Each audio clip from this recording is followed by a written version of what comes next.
Hello everyone, कैसे हैं आप सभी। और कैसे आपकी तैयारी चल रही है। आई होप अच्छे एंड स्वस्थ होंगे, अपनी तैयारी को कंटिन्यू भी कर रहे होंगे। आपकी पटवार 2025 भर्ती की ये क्लासेज अपन है वो स्टार्ट कर रखी है। और आपको पता है कि आपका एग्जाम है वो 11 मई को है। और अब आपको पता है कि आपके एग्जाम में सिर्फ एक महीना ही बचा है, तो काफी अच्छे से उसकी आप है वो तैयारी करें। ज्यादा से ज्यादा अपन टेस्ट सीरीज है वो अपनी करें। साथ में सिर्फ टेस्ट है वो करना ही नहीं है, चाहे कहीं से भी, चाहे ऑफलाइन करो ऑनलाइन करो, आप जब टेस्ट करते हैं तो उसका सॉल्यूशन है वो काफी अच्छे से किया करो। क्यों? क्योंकि मान के चलो कि एक टेस्ट होता है, उसमें आपको 10 क्वेश्चन ऐसे होते हैं आपको नहीं आते। आप उस 10 क्वेश्चन का जब सॉल्यूशन करते हो तो वो आपके 10 से 40 क्वेश्चन बन जाते हैं। तो मान के चलिए कि आपके 40 क्वेश्चन तैयार हो गए ना, तो इसीलिए जब भी कोई टेस्ट करो तो उसका सॉल्यूशन है अच्छे से किया करो।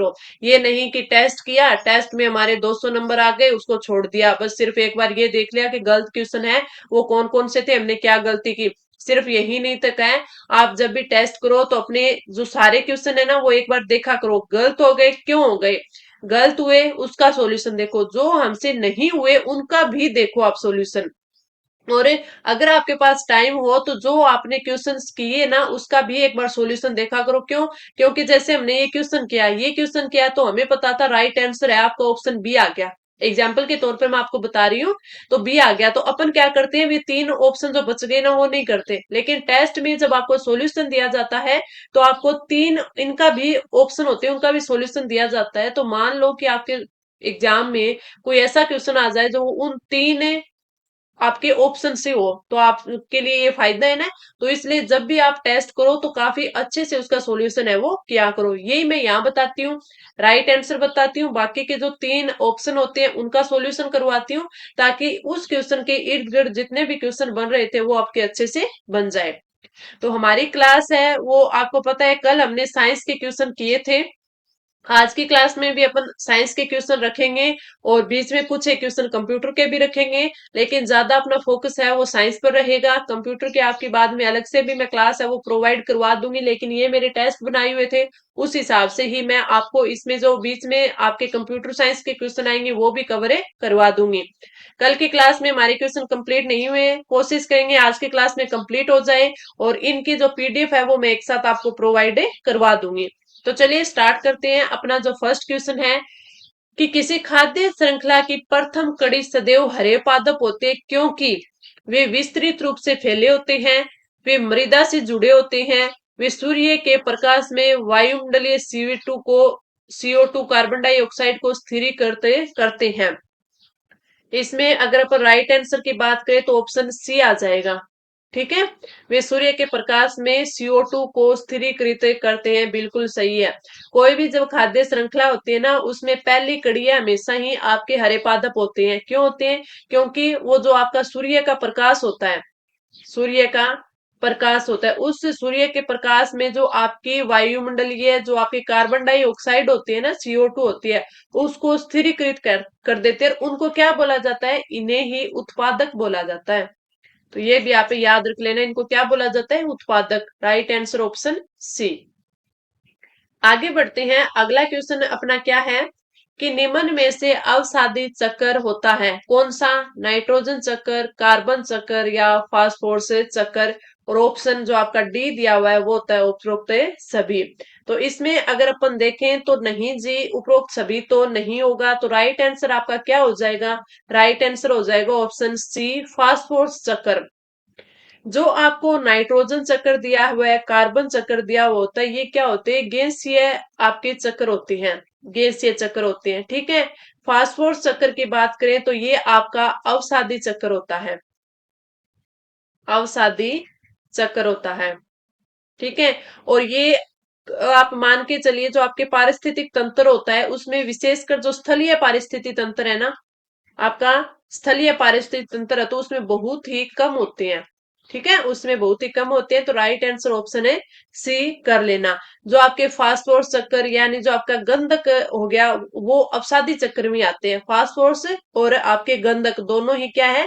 अवसादी चक्र में आते हैं, तो राइट आंसर ऑप्शन सी। आगे अपन बढ़ते हैं, और अगला अपना जो क्वेश्चन है वो इसी का उल्टा दे रखा है, आपने ध्यान से देखा होगा तो कि निम्नलिखित में से कौन एक गैसीय चक्कर का उदाहरण नहीं है या गैसीय चक्कर नहीं है? कार्बन, नाइट्रोजन, फास्फोरस और ऑक्सीजन। ऊपर वाले क्वेश्चन में मैंने आपको बता दिया था कि कार्बन और नाइट्रोजन क्या है, आपके एक गैसीय प्रकार का चक्र है। तो ये नहीं होगा। ऑक्सीजन भी क्या एक गैस है, तो गैसीय चक्र है। तो मैंने ऊपर बताया था कि फास्फोरस गंधक है, वो क्या है, अवसादी चक्र है, ये गैसीय चक्र नहीं है। तो राइट आंसर क्या हो जाएगा? ऑप्शन ए सी हो जाएगा। जो गैसीय चक्र में आपके जो चक्रीकरण पदार्थ होते हैं उनमें मुख्य स्रोत है, वो क्या होता है? आपसे अगर पूछ ले कि इनमें मुख्य स्रोत आप याद रखना, वो आपका वायुमंडल या फिर महासागर होता है। महासागर होता है। तो अब ये क्वेश्चन भी आपसे पूछ ले कि गैसीय प्रकार का या गैसीय चक्र में पदार्थों का मुख्य स्रोत क्या होता है, तो वो वायुमंडल या महासागर होता है। इस चक्र में पदार्थों का जो चक्रीकरण होता है वो गैस के रूप में होता है। चक्रीकरण, ठीक है, गैसों के रूप में होता है। इसको थोड़ा सा याद रख लेना। जैसे एग्जाम्पल हो गए, कार्बन चक्र हो गया, नाइट्रोजन चक्र हो गया, ऑक्सीजन चक्र हो गया, इसी के साथ हाइड्रोजन चक्र भी हो गया। हाइड्रोजन ये भी आपके गैसीय चक्र का एक एग्जाम्पल है, ठीक है। और अब अपन देखें तो फास्फोरस या गंधक हो गया, फास्फोरस और एक गंधक हो गया, ये क्या है आपके? ये आपके अवसादी चक्र है। तो राइट आंसर ऑप्शन सी हो जाएगा। आगे बढ़ते हैं। अगला क्वेश्चन है अपना कि एक पारिस्थितिक तंत्र में ऊर्जा का स्रोत है एटीपी, सूरज की रोशनी, डीएनए और आरएनए। क्वेश्चन में अपन से क्या पूछा है कि पारिस्थितिक तंत्र में ऊर्जा का मुख्य स्रोत। तो ऊर्जा का स्रोत आपको पता है कि जो मुख्य स्रोत होता है ना, वो कौन होता है? स्रोत होता है आपका सूर्य। सूर्य, तो राइट आंसर क्या आ जाएगा? ऑप्शन बी, सूर्य की रोशनी। प्रकृति में पाए जाने वाले जो भी जीव होते हैं उन जीवों में केवल हरे पादप ही ऐसे होते हैं, हरे पादप ऐसे होते हैं जो सूरज की रोशनी से जो ऊर्जा मिलती है उसमें प्रकाश संश्लेषण की प्रक्रिया के द्वारा उसको रासायनिक ऊर्जा में बदल देते हैं। रासायनिक ऊर्जा में बदल देते हैं। तो ये भी क्वेश्चन आपको याद रखना है कि जो आपकी प्रकाश ऊर्जा होती है, तो प्रकाश संश्लेषण की क्रिया से सूर्य की रोशनी को रासायनिक ऊर्जा में बदल देते हैं। केवल आपके हरे पादप है वो ही बदलते हैं, केवल हरे पादप ही। तो राइट आंसर ऑप्शन बी हो जाएगा। आगे अपन बढ़े। अगला अपना क्वेश्चन है, निम्नलिखित में से कौन से कथन है वो गलत है? डीएनए के पूरा नाम D oxy ribo nucleic acid है।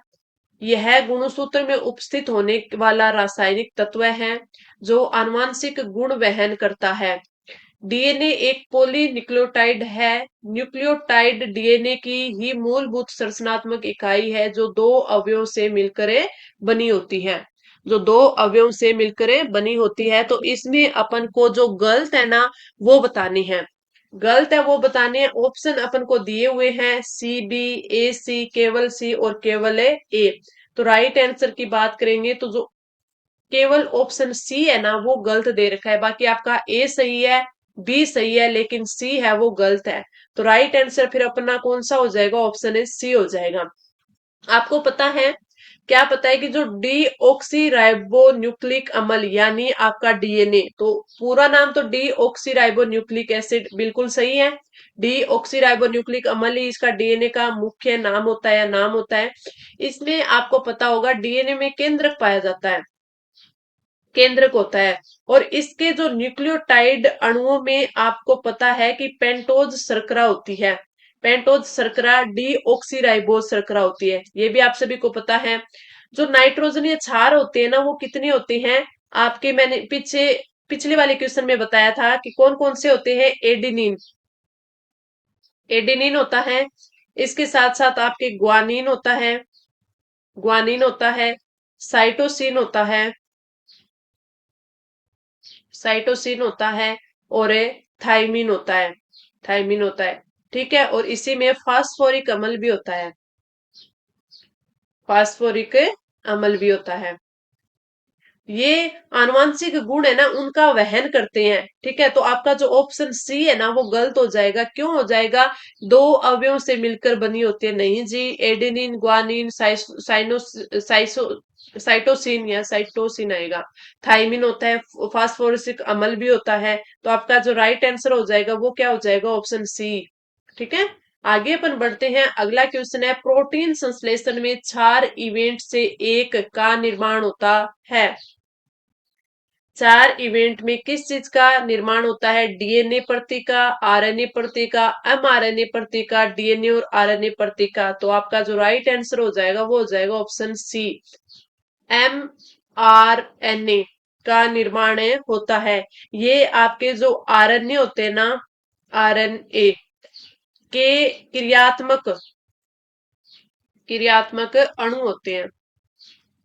इसमें प्रोटीन संश्लेषण की संकेत सूचनाएं हैं वो डीएनए के जीन से स्थानांतरित की जाती है। तो ये भी आप याद रख लेना। एक ये भी याद रख लेना कि जो एमआरएनए है इसका नामकरण है वो 1961 में हुआ था। किसने किया था? तो आपको याद रखना है, आपके जो फ्रांसिस जेकब और इसमें एक मोनार्ड थे, उनके द्वारा किया गया था। तो इन दोनों का भी आप याद रख लेना।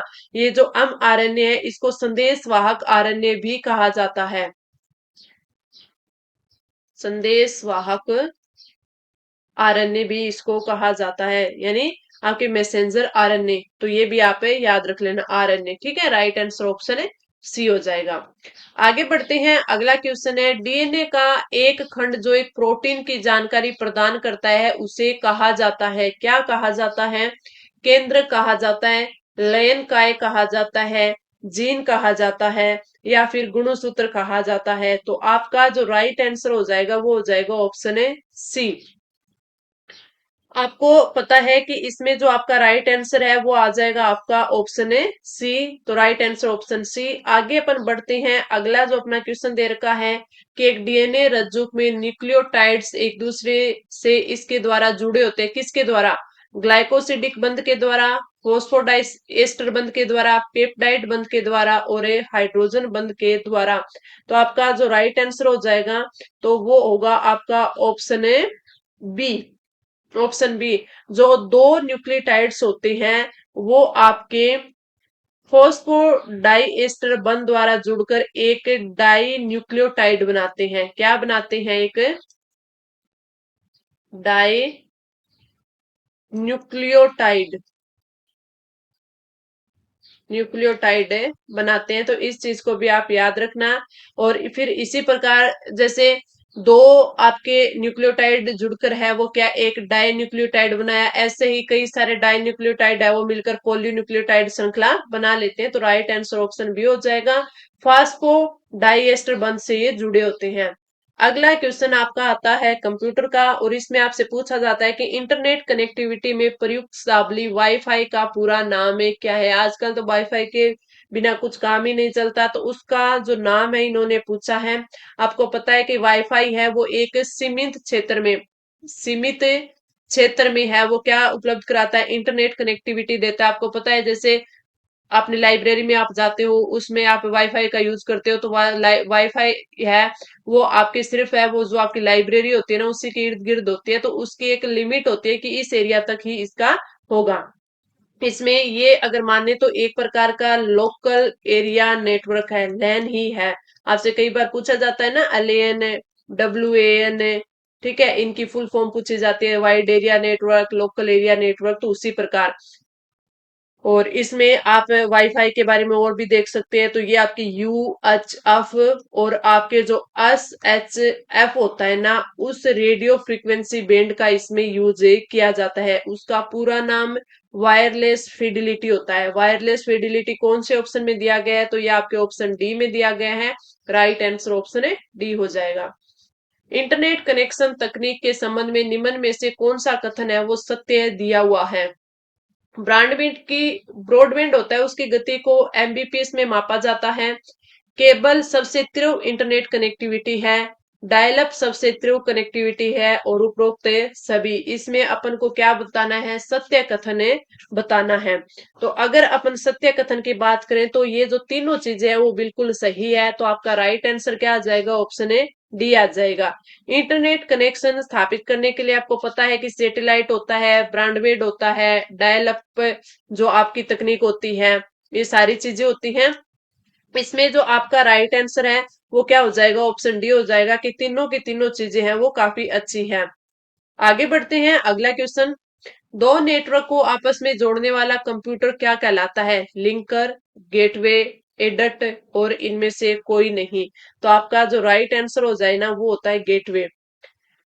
आपको पता है कि सर्वर होता है एक, सर्वर एक कंप्यूटर होता है जो नेटवर्क से जो और जुड़े हुए कंप्यूटर, अन्य कंप्यूटर या डिवाइस होते हैं ना, उनको वो सूचनाएं देता है। क्या देता है, सूचनाएं देता है। ठीक है, और सेवाएं उपलब्ध कराता है।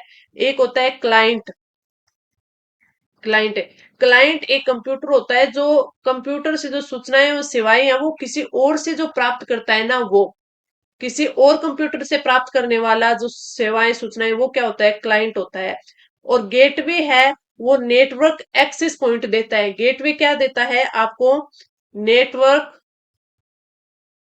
का एक्सेस पॉइंट, पॉइंट होता है। ये बताता है कि नेटवर्क में एंटर कहाँ से होना है, या फिर दो नेटवर्क को जोड़ता है। एक तो नेटवर्क में एंटर होने का तरीका बताता है और दो नेटवर्क को जोड़ता है, तो वो क्या होता है, गेटवे होता है। तो राइट आंसर ऑप्शन बी हो गया। अब आपको समझ में आ गया होगा सर्वर क्या होता है, क्लाइंट क्या होता है और गेटवे क्या होता है। ठीक है, और इस क्वेश्चन का जो राइट आंसर है वो हमने बात करी ली कि आपका ऑप्शन है बी आ जाएगा। अगला क्वेश्चन है कि मेमोरी यूनिट में एक बाइट किसके बराबर होता है, 8 bit, 4 nibble, 2 nibble, A and C दोनों। तो अगर अपन एक बाइट की बात करें ना तो आपका राइट आंसर आपका ऑप्शन डी हो जाएगा, ए और आपका सी सही है। कैसे, एक जो आपकी बाइट होती है ना, बाइट, उसमें 8 बिट होते हैं, 8 बिट होते हैं। एक बाइट होती है ना, उस बाइट में आपके 2 निबल होते हैं। ठीक है, 8 बिट की बात कर ले, 8 बिट, तो उसमें भी आपके कितने हो जाएंगे, 2 निबल हो जाएंगे। ठीक है, और 4 बिट की बात कर ले, 4 बिट की, तो उसमें क्या आ जाएगा, एक है आपका निबल आ जाएगा। ठीक है, तो आपके फिर को क्वेश्चन कौन सा हो गया कि एक बाइट में किससे किसके बराबर होते हैं। तो एक बाइट में 8 बिट होते हैं, 8 बिट होंगे ना, अपन को पता है एक बाइट में 2 निबल होती हैं। तो 8 बिट में कितने हो जाएंगे, 2 निबल। तो दोनों चीजें सही है ना, तो राइट आंसर ऑप्शन है डी हो जाएगा। आगे अपन बढ़ते हैं, और अगला जो अपना क्वेश्चन है, कम्युनिकेशन सिस्टम में इंटरफेस किसको इंगित करता है, डाटा को अपलोड करने की विधि, डाटा की क्षमता मापने की विधि, कम्युनिकेशन चैनल पर डाटा भेजने प्राप्त करने की विधि, और ये सारी की सारी। तो आपका जो राइट आंसर हो जाएगा वो हो जाएगा ऑप्शन ए डी। कोई भी नेटवर्क होता है वो डाटा को गोपनीय रूप से गति से भेजने हेतु यूज में लिया जाता है, कोई भी नेटवर्क। ठीक है, और नेटवर्क में संसाधन जो कि शेयर्ड होते हैं, अर्थात जैसे नेटवर्क द्वारा एक परिसर में 5 कंप्यूटर है उसके समान प्रिंटर जुड़ सकते हैं। तो ये आपका जो तीनों की तीनों चीजें सही है, आपका राइट आंसर ऑप्शन है डी हो जाएगा। आगे बढ़ते हैं, अगला अपना क्वेश्चन है कि भारतीय अंतरिक्ष अनुसंधान संगठन इसरो की स्थापना कब हुई थी, 15 अप्रैल 1969 में, 26 जनवरी, 15 अगस्त 1969 में और 8 अक्टूबर 1969 में। तो आपका जो राइट आंसर क्या हो जाएगा, भारतीय अंतरिक्ष अनुसंधान संगठन इसरो की स्थापना है वो 15 अगस्त 1969 को की गई थी। तो आपका राइट आंसर क्या आ जाएगा, ऑप्शन है सी आ जाएगा। सी मान लो, बी मान लो, ये आपका 15 अगस्त 1969 है वो राइट हो जाएगा। 1972 में भारत का स्वतंत्र और स्पष्ट है वो राष्ट्रीय अंतरिक्ष कार्यक्रम बन गया था, राष्ट्रीय अंतरिक्ष कार्यक्रम, कार्यक्रम बन गया था। तो इसको याद रखना, राइट आंसर ऑप्शन है सी आ जाएगा। आगे बढ़ते हैं, अगला क्वेश्चन, निम्नलिखित सूची में प्रेक्षण यान व सैटेलाइट को दर्शाती है। प्रेक्षण यान और सैटेलाइट, इनका मिलान अपन को करना है, इधर प्रेक्षण यान है, इधर है सैटेलाइट है।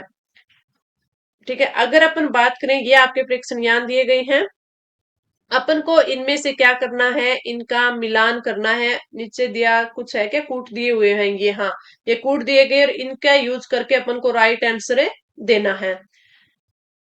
एक चीज आपको पता होगी कि आपने देखा होगा, जैसे SLV थर्ड हो गया, ASLV हो गया, इसी में ये जो दिए हुए है ना प्रेक्षण यान, इनकी बात कर रही हूं मैं। ठीक है, PSLV हो गया, GSLV हो गया, ये सारे के सारे प्रथम पीढ़ी के आपके प्रेक्षण यान है। इनमें जब PSLV है, ठीक है, अब तक का सबसे सफलता पूर्वक जो सफलता प्राप्त करने वाला यान रहा है। ठीक है, इसको जो भूस्थिर उपग्रह थे उनमें प्रेक्षित करने में इसका यूज किया गया है। इसके उपयोग से अपन ने चंद्रयान फर्स्ट है उसको भी प्रेक्षित किया था, तो काफी इंपॉर्टेंट है। अगर अपन बात करें GSLV की, तो GSLV क्या होता है, जो अधिक भार वाले उपग्रह होते हैं ना, उसको प्रेक्षित करने के लिए GSLV का यूज किया जाता है। ठीक है, और इसमें अपन देखें तो अपना राइट आंसर क्या आ जाएगा, आपका राइट आंसर आ जाएगा ऑप्शन ए। ये आपका ऑप्शन ए आना चाहिए। तो आपका ए आएगा। तो आपको पता है कि अभी जैसे मैंने ऊपर बताया था आपको, उपग्रह प्रेक्षण यान SLV थर्ड था, उसके द्वारा रोहिणी सैटेलाइट लॉन्च किया गया था। ठीक है, फिर अपन बात करते हैं, दूसरा आता है अपना थर्ड, यानी जो ASLV के द्वारा है वो SROSSC को, और PSLV के द्वारा है अपन ने किसको किया था, आपका चंद्रयान फर्स्ट आ जाएगा। ठीक है, और फिर अपना बच गया कौन सा, भू समकालिक उपग्रह प्रेक्षण यान, ये आपका GSLV, ये आपका फोर्थ हो जाएगा। तो राइट आंसर ऑप्शन है ए आ जाएगा। ठीक है, आगे अपन बढ़ते हैं। अगला जो अपना क्वेश्चन है कि 2 एम्पियर की धारा एक युक्ति द्वारा 5 मिनट के लिए ली जाती है, परिपथ में बहने वाली विद्युत आवेश की मात्रा अपन को याद करनी है। अपन को पता है कि आवेश की मात्रा है वो कुलाम में आती है। ठीक है, कुलाम में आती है। तो अपन अगर देखें तो Q बराबर अपन क्या होता है, IT होता है। ठीक है, Q बराबर क्या होता है, IT होता है। तो Q बराबर IT होता है, तो अपन को धारा कितनी दे रखी है, 2 एम्पियर, टाइम कितना दे रखा है, 5 मिनट। ठीक है, मिनट में है, उसको अगर अपन ने किस में सेकंड में बदल ले तो कितना हो जाएगा, 600 गुलाम। आवेश गुलाम में आता है ना, तो राइट आंसर ऑप्शन है ए आ जाएगा। आगे अपन बढ़ते हैं। अगला क्वेश्चन है कि किसी दिए गए धातु की तार की विद्युत प्रतिरोधकता निर्भर करती है किस पर, उसकी लंबाई पर, उसके अनुप्रस्थ काट क्षेत्रफल पर, और उसकी आकृति पर, और उसके पदार्थ की प्रकृति पर। अगर अपन इसमें बात करें ना, तो आपका जो राइट आंसर है वो क्या हो जाएगा कि कोई भी धातु की तार है उसकी जो विद्युत प्रतिरोधकता है ना, वो निर्भर करती है उसके पदार्थ की प्रकृति पर। तो ऑप्शन डी है वो हो जाएगा। विद्युत प्रतिरोध किसी पदार्थ का एक गुण होता है जिसके कारण पदार्थ अपने अंदर होने वाली जो धारा है ना, उसके प्रवाह का क्या करता है, विरोध करता है। और आपको पता है कि प्रतिरोध का जो SI मात्रक होता है ना, मात्रक होता है वो क्या होता है, ओम होता है।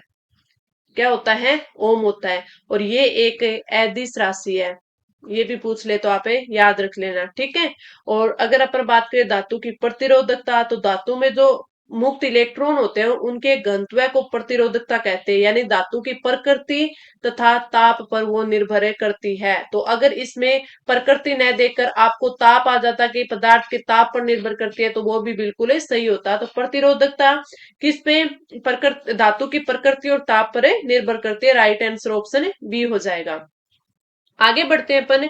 विद्युत मोटर एक युक्ति है जो परिवर्तित करती है विद्युत ऊर्जा को यांत्रिक ऊर्जा में, यांत्रिक ऊर्जा को विद्युत ऊर्जा में, चुंबकीय ऊर्जा को यांत्रिक ऊर्जा में, और उष्मा ऊर्जा को विद्युत ऊर्जा में। तो आपका जो राइट आंसर है वो क्या आ जाएगा, वो आ जाएगा ऑप्शन है ए।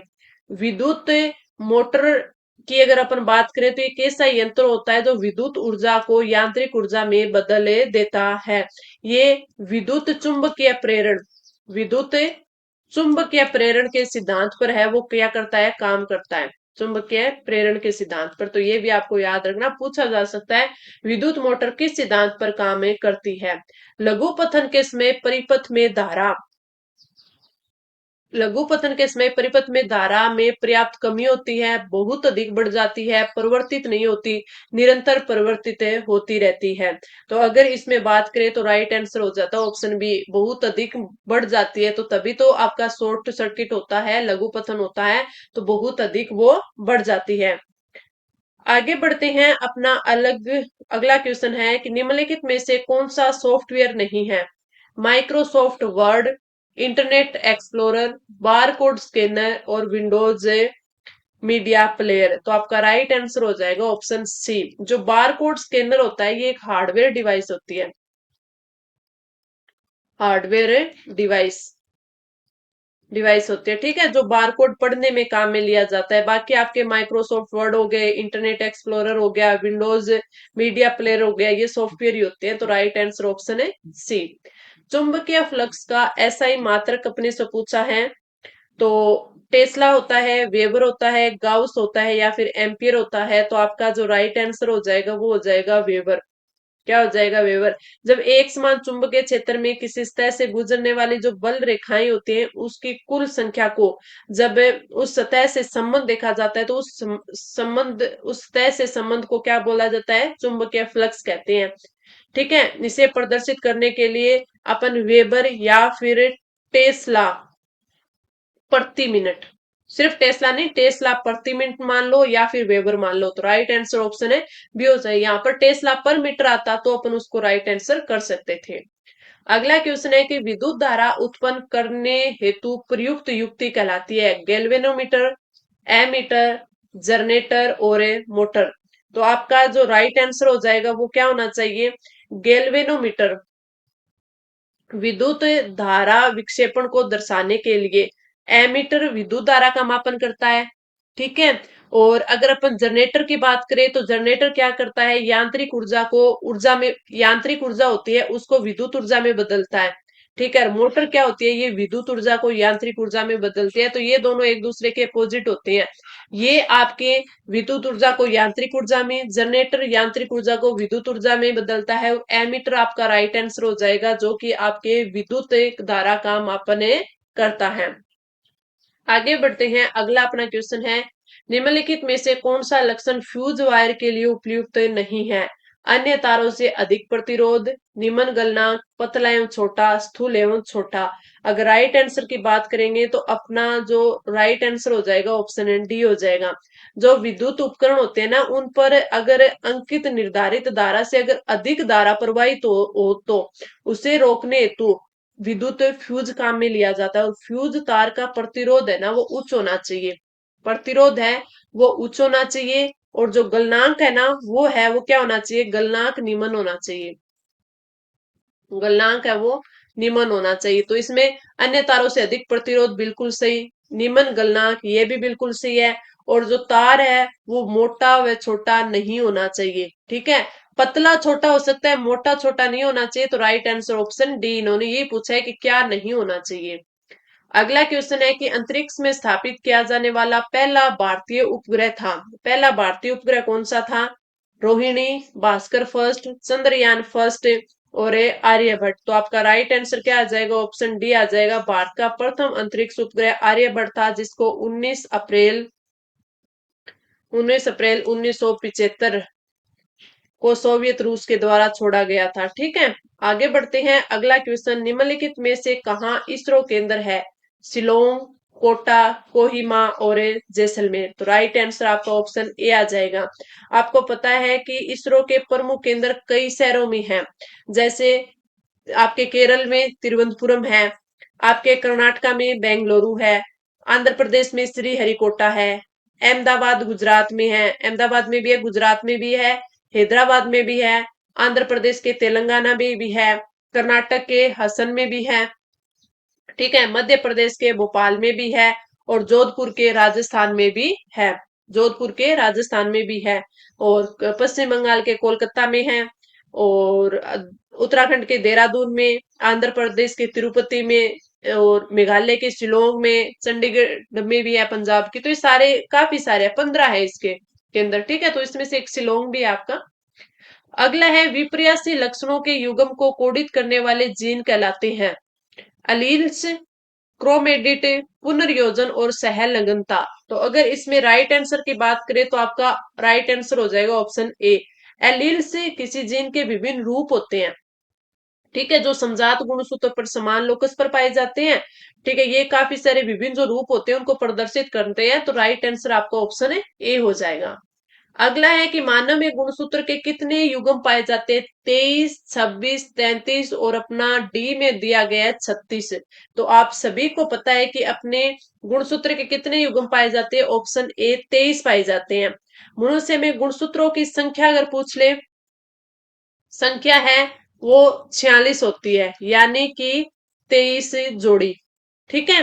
और उनमें 22 जोड़ी तो चाहे फीमेल हो, 22 जोड़ी फीमेल हो या चाहे मेल हो, सब में सेम होते हैं, लेकिन एक जोड़ी है वो अलग होते हैं। इसी से आपके मेल और फीमेल के लिए क्या देखा जाता है कि ये भिन्न भिन्न होते हैं। ठीक है, इसको लिंग गुणसूत्र बोला जाता है। राइट आंसर आपका ऑप्शन ए हो जाएगा। मेंडल का स्वतंत्र अपव्यवन का नियम के अवलोकनों पर आधारित है? किस पर आधारित है? एकल संकरण, द्विसंकरण, परीक्षण संकरण और बैक संकरण। तो आपका जो राइट आंसर हो जाएगा वो हो जाएगा ऑप्शन बी, द्विसंकरण। ठीक है, द्विसंकरण। और उसके आगे के जो संकरण होते हैं ना, जैसे चतुसंकरण, इनके परमाणु पर आधारित होता है। तो ये भी याद रखना, द्वि के साथ साथ तीसरा चौथा संकरण पर आधारित होता है, इन्हीं पे ये लागू होता है। निम्नलिखित में से कौन सा एक अपूर्ण प्रभाविता का उदाहरण है? मटर, पपीता, स्नैप ड्रैगन और टमाटर। अगर अपन राइट आंसर की बात करें तो आपका राइट आंसर हो जाएगा ऑप्शन सी, स्नैप ड्रैगन है उस पे आपके क्या है, वो अपूर्ण प्रभाविता का उदाहरण है। आगे बढ़ते हैं, अगला क्वेश्चन।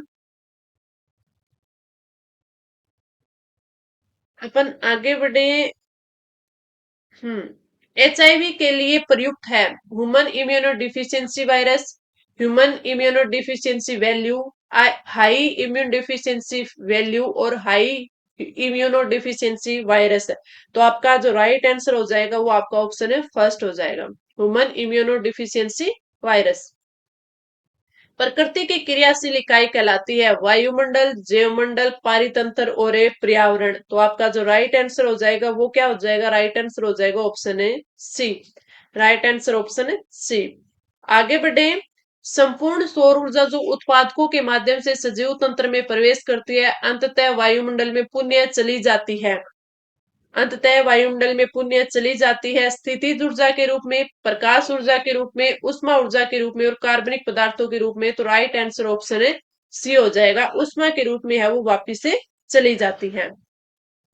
निम्नलिखित में से कौन सा एक असंक्रामक रोग है? सामान्य जुखाम, निमोनिया, उच्च रक्तचाप और एड्स। अगर आप सभी को पता हो तो ये हमने पीछे 3-4 दिन पहले जो साइंस की क्लास हुई थी ना, उसमें मैंने आपको संक्रामक रोग, असंक्रामक रोग, आपके वायरस से होने वाले रोग और आपके जीवाणु से होने वाले, कवक से होने वाले सारे रोग अच्छे डिटेल में उस दिन मैंने याद करवाए थे। क्लास नहीं है तो लेके देख लेना उसको, अगर अभी तक आपने नहीं ली तो, क्योंकि आपके एग्जाम में पूछा जा सकता है कवक जनित रोग, वायरस जनित रोग, जीवाणु जनित रोग। ठीक है, ये क्वेश्चन आपसे एग्जाम में पूछे जाते हैं। तो इसमें असंक्रामक रोग क्या होता है? जो कि दूसरों में फैलता नहीं है, तो वो बोलते हैं आपके क्या होता है? असंक्रामक होता है। तो आपका राइट आंसर हो जाएगा ऑप्शन सी, उच्च रक्तचाप, यानी जो बीपी होता है वो आपके असंक्रामक रोग है, ये फैलता नहीं है। ठीक है, इसमें जैसे आपके असंक्रामक रोग में और भी आ जाते हैं, जैसे रिकेट्स हो